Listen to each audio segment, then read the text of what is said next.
네, 안녕하세요.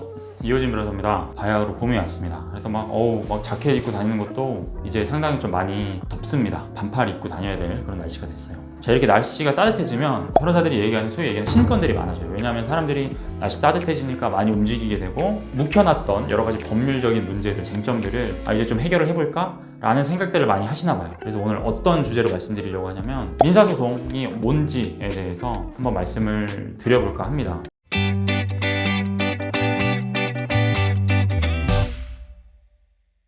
모든 변호사님들이 가장 기본적으로 하는 게 민사소송입니다. 변호사님 저 이런 문제가 있습니다. 소송하고 싶어요.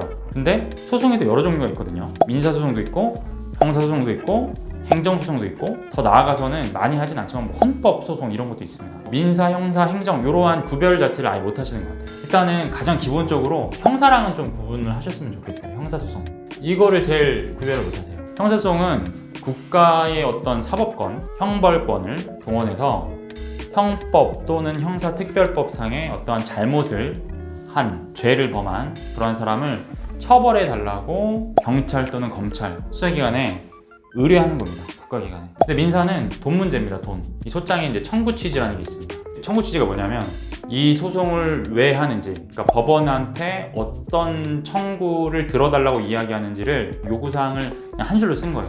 그래서 민사소송의 기본적인 청구 취지는 피고는 원고에게 금 얼마 100만 원을 지급하라. 이게 가장 기본적인 청구 취지예요. 여러 가지 되게 복잡할 수도 있습니다. 여기 이제 이자가 붙고요. 그다음에 피고가 여러 명일 수도 있고 원고가 여러 명일 수도 있고 막 이제 그렇긴 하는데 이게 가장 기본이에요. 그래서 민사소송은 뭐냐? 쉽게 얘기하면 피고한테 내가 돈 받을 권리가 있으면 그 돈을 청구하는 것이다. 그 정도로 생각하시면은 가장 쉽습니다. 근데 이제 돈 말고 다른 것도 있긴 있어요. 토지 관련해서 소유권 이전 등기 청구. 토지 아니라 건물이 될 수도 있죠.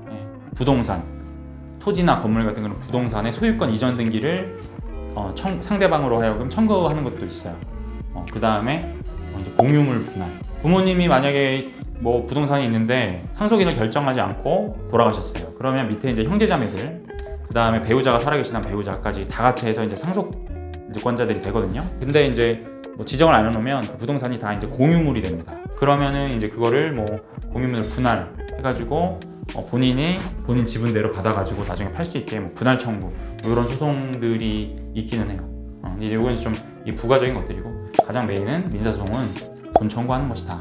민사소송은 원고, 소를 제기한 사람을 원고라고 하고 그 소를 당한 사람을 피고라고 합니다. 그래서 원고와 피고를 당사자라고 해요. 그럼 원고와 피고가 누가 될 수 있느냐?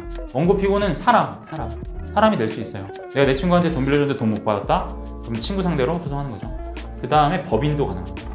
주식회사 스타벅스 코리아. 제가 돌체라떼 좋아하는데요. 돌체라떼를 먹었는데 돌체라떼에서 돌덩어리가 나왔어요. 그래서 마시다가 제 기도에 딱 걸렸어요. 와, 제가 그게 기도가 막혀가지고 이런 얘기하면 좀 무서운데 혼수상태에 빠졌다고 칩시다.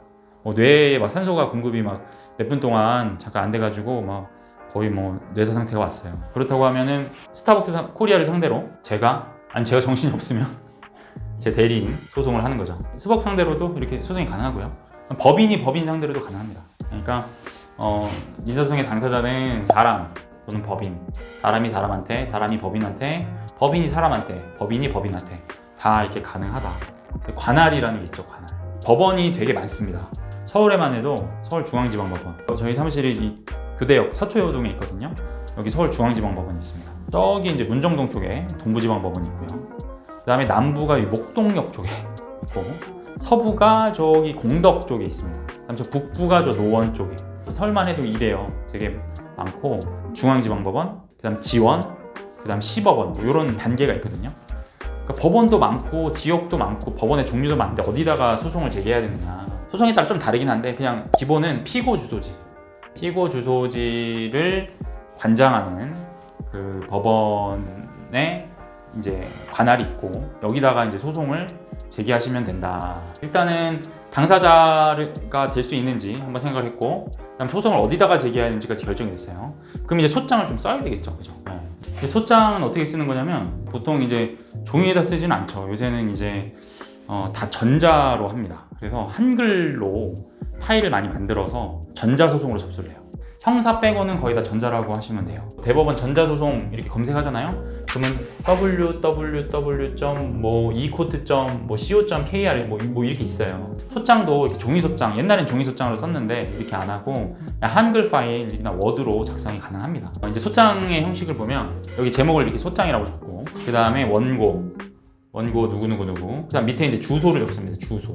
그 다음에 이제 피고, 스타벅스. 제가 아까 그 예로 그냥 할게요. 법인 주소 모르면 이 인터넷 등기소라는 데가 있습니다. 그 스타벅스 코리아 등기 때 보면 그 대표자랑 주소지 이름이 다 나와요. 이렇게 할 수 있어요. 만약에 내가 소송을 제기하고 싶은데 피고 이름은 알아요. 근데 난 주소는 모른다. 모른다면 어떻게 하느냐? 일단은 주소를 공란으로 그냥 둡니다. 공란으로 두고 법원에 사실조회를 맡겨요. 그래서 만약에 핸드폰 번호를 알면 SK, KT, LG 셋 중에 하나겠죠.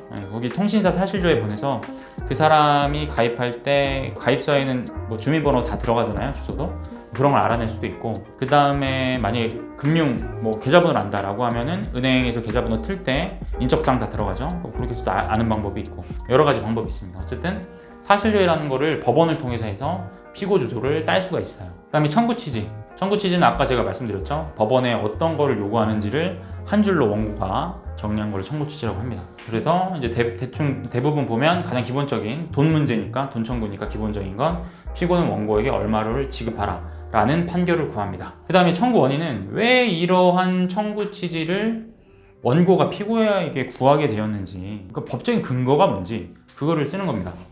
스타벅스 코리아 어디 일산점에서 내가 돌체라떼를 시켰습니다. 먹고 있는데 갑자기 목에 돌멩이 같은 기운이 느껴지더니 내 기도를 탁 막았습니다. 그래가지고 어쩌고저쩌고 해가지고 응급실 실려가가지고 안 좋습니다 몸이. 좀 기분이 나쁘네.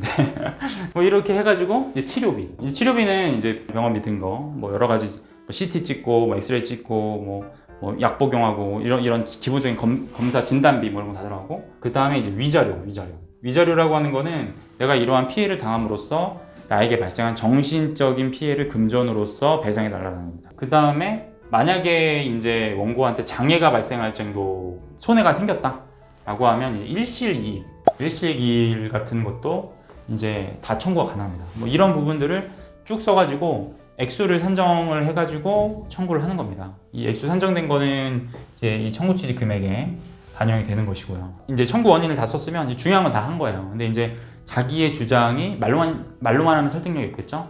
그러면 이제 증거가 필요하죠. 증거. 그래서 그거를 입증 자료라고 합니다. 그래서 1번 갑재 1호증, 영수증, 갑재 2호증, 119 실려갔으면 119 그 신고 접수되면은 다 서면을 작성하거든요. 119에서 이런 거 달라 그래서 신고 접수서 뭐 이런 거 할 수 있고 그 다음에 이제 병원 진단서 들어가야 되겠죠. 병원 갑재 3호증 진단서, 갑재 4호증은 뭐 각종 치료비, 영수증, 여러 가지 영수증들이 쫙 첨부가 해서 들어갈 겁니다.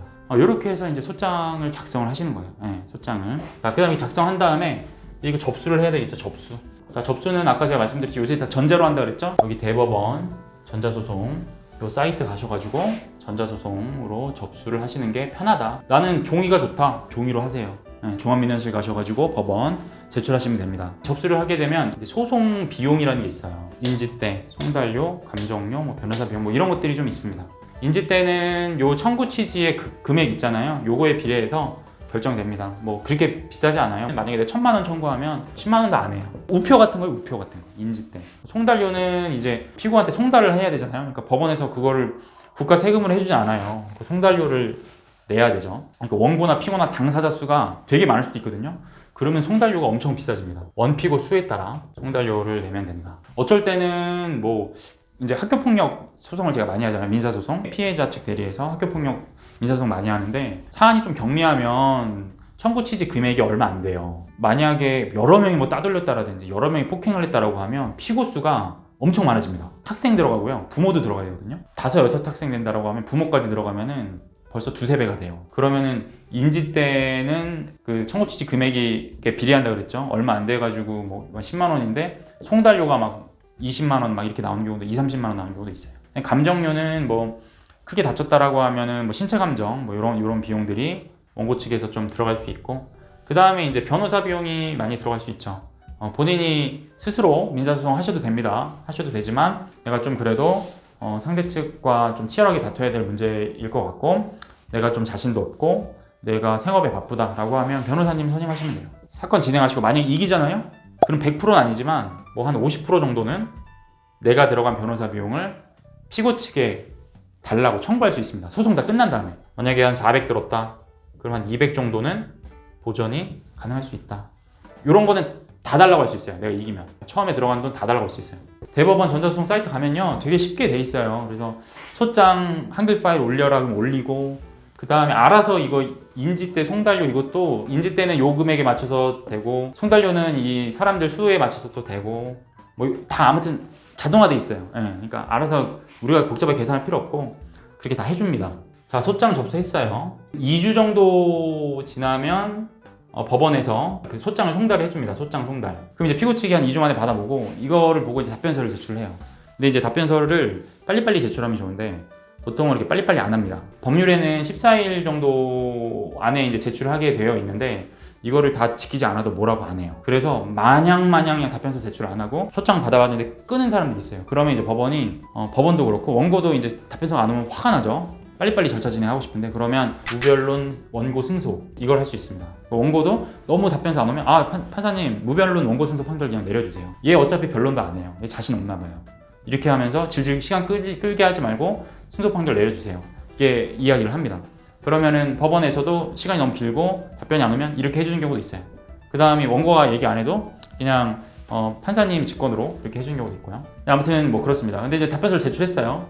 그러면은 한 달 정도 있다가 1회 변론기일, 1회 재판기일을 잡아줍니다. 그때부터 나가서 이제 본인의 그 소장 내용을 진술하고 앞으로의 증거 방법이나 증거 계획들, 주장 내용들을 이제 법원에 나가서 이야기하게 되고 피고는 또 그거 말고 뭐 또 할 말이 있겠죠. 돌차라떼 마시다가 목에 걸려져 돌멩이가. 근데 이제 피고 측 스타벅스 코리아에서는 아니다, 우리는 그럴 리가 없다. 우리는 그 가이드라인에 따라서 우리 종업원들 잘 관리했고 레시피에 맞춰서 했다. 이게 들어갔을 리가 없다. 아니면 지나가는 사람이 아마 이호진한테 원한을 품고 이호진이 딴 데 보고 있는 사이에 돌멩이를 넣었을 것이다. 뭐 이런 뭐 되도 않는 이야기 할 수도 있어요. 어쨌든 항변 뭔가 하고 싶은 말이 있을 거 아닙니까? 피고 측도. 그대로 있으면 지니까. 요 기간이 통상 굉장히 깁니다. 그래서 한 2개월, 길게는 3개월까지도 가요. 그 다음 1회 변론기일이 잡히면 이제 그 다음부터는 이제 쭉쭉 진도가 나갑니다. 한 달 간격으로 2회 변론기일, 그 다음에 3회 변론기일. 원고가 소장을 접수해서 답변서를 썼죠. 그 다음 1회 변론기일을 했어요. 이 답변서에 대한 원고, 이호진의 또 다른 입장이 있을 거 아니에요. 뭐 되도 않는 소리 하지 마라. 뭐 니네가 잘못했지 뭐 누가 나 원하는 살 사람도 없고 누가 나한테 돌멩이를 넣느냐 막 이렇게 하면서 뭐 그때 내 옆에 지인이 옆에 있었는데 다 지켜보고 있었다 뭐 이런 얘기하면서 지인이랑 같이 뭐 셀카 찍은 사진 뭐 이런 거 있을 수 있겠죠.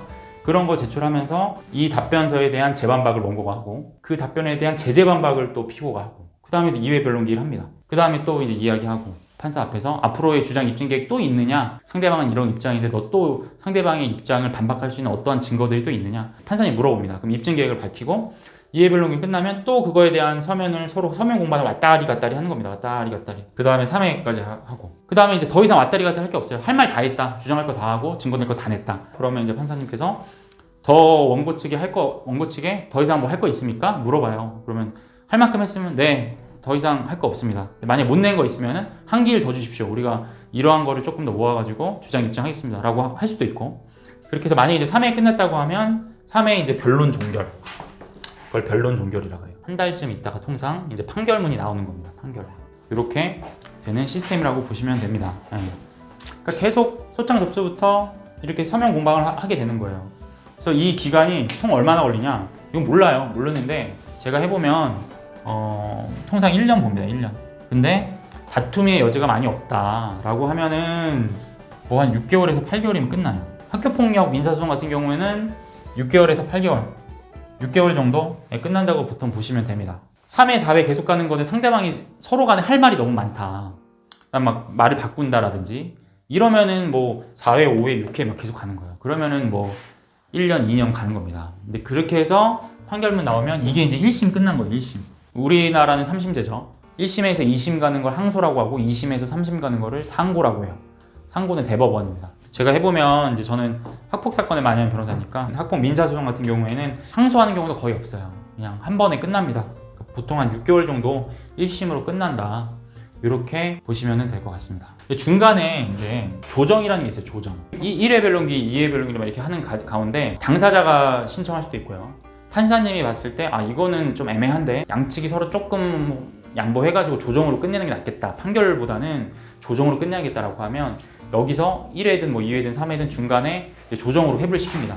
그러면 조정이란 말 많이 들어보셨죠? 그 법원이 선임한 뭐 자격은 되게 뭐 변호사님들도 있고 뭐 좀 나이 드신 분들도 있고 그 조정위원분들이 뭐 그 지역에 어쨌든 좀 유력하신 분들, 뭐 교장 선생님도 있고요. 뭐 그런 분들한테 가가지고 서로 양보해가지고 뭐 원고는 지금 3천만 원 달라고 하는데 피고는 1,000만 원만 주겠다라고 하면 2천 정도에서 서로 양보해가지고 좋게 끝내자. 뭐 이런 타협점을 찾아주는 거예요. 여기에서 되면은 끝나고 조정으로, 만약에 또 안 되면 다시 또 변론으로 돌아와서 판결로 끝나게 되는 이런 시스템입니다. 그 다음에 이제 만약에 판결이 확정이 됐어요. 확정이란 말은 뭐냐면 1심에서 판결문이 나왔어요. 그래서 판결문을 송달을 받았습니다. 송달. 2주 안에 이게 마음에 안 들면 항소를 할 수가 있어요. 근데 2주 안에 이걸 안 했다. 그러면은 확정되는 거예요. 확정. 그럼 항소, 상고 다 날아가는 겁니다. 이제 끝난 거예요. 그냥 확정되면 소송이 완전 종결되어 버리는 거예요. 판결이 확정되면 그때부터는 그 판결문이 집행 권한이라는 게 돼요. 말이 좀 어렵죠. 집행 권한이 뭐냐면 내가 이제 이 판결문을 가지고 만약에 피고가 돈을 안 준다라고 하면 이 판결문을 가지고 여러 가지 집행 활동을 할 수 있습니다. 그걸 할 수 있는 권한이 되는 어떤 문서가 생겼다는 거예요. 그게 판결문이에요. 법원이 판결을 한 거잖아요. 그리고 확정된 거잖아요. 안 준다 그러면 그 판결문을 가지고 피고의 재산, 아파트가 될 수도 있고 땅이 될 수도 있고 예금, 그다음 집안의 여러 가지 유체 동산, 냉장고, 차, 값어치 나가는 모든 것들, 딱지 붙인다 그래요. 딱지. 그런 거를 할 수 있는 거예요. 딱지 붙일 수 있는 거. 아파트에 그냥 압류 걸어버리고, 그다음 나중에 경매해버리고, 경매해가지고 경매에서 받은 돈으로 내 금전을 만족받으면 되잖아요. 그러니까 이러한 것들을 이제 집행이라고 합니다. 집행활동. 그래서 이제 집행을 할 수 있는 거예요. 이것도 굉장히 큰 분야예요. 판결문을 받은 다음에 끝이 아닙니다. 판결문이 받았는데 만약에 상대방이 돈을 안 주거나 아예 돈이 없거나 이러면 판결문이 아까 제가 집행 권한이라고 했죠. 근데 그게 휴지 조각이 될 수 있어요. 그래서 이 집행이 또 하나의 큰 이슈고 시장이에요. 그래서 뭐 아시잖아요. 광고 중에 보면은 무슨 땡땡 신용정보 해가지고 돈 받아주는 회사들 있잖아요. 그게 이제 채권 추심 회사입니다. 그 집행 권한을 가지고 갖다 주면은 돈을 알아서 받아줘요. 대신 자기네들이 되게 많이 떼먹죠. 1,000만 원짜리 판결문을 그 집행이 안 돼가 돈을 못 받아서 무슨 땡땡 신용정보 갖다 주면 한 20-30% 자기네들이 먹습니다. 이 집행이 또 하나의 법률적인 시장이고 이슈죠. 이 집행까지가 되는 게 어떻게 보면 1년의 절차라고 볼 수가 있는 겁니다. 자, 제가 뭐 최대한 좀 말씀을 드렸는데 혹시 민사소송 관련해서 궁금하신 게 있으시면은 아래로 댓글 달아주시면 최대한 빨리 답변 드리고요. 대충 민사소송이라는 게 어떤 거고 어떤 절차로 진행되는지 아셔야 나중에 변호사님한테 상담을 받든 본인 스스로 진행하시든 아니면 누구한테 어쨌든 맡겨가지고 뭐 소송을 진행하시더라도 전반적인 얼개가 머리 안에 계셔야 또 요구할 수 있는 걸 또 요구할 수 있거든요. 그러니까 한번 잘 참고 삼으셔가지고 기억해 두시면 좋을 것 같습니다. 오늘은 민사소송의 모든 것에 대해서 이호진 변호사가 말씀드려봤습니다. 자, 이상입니다.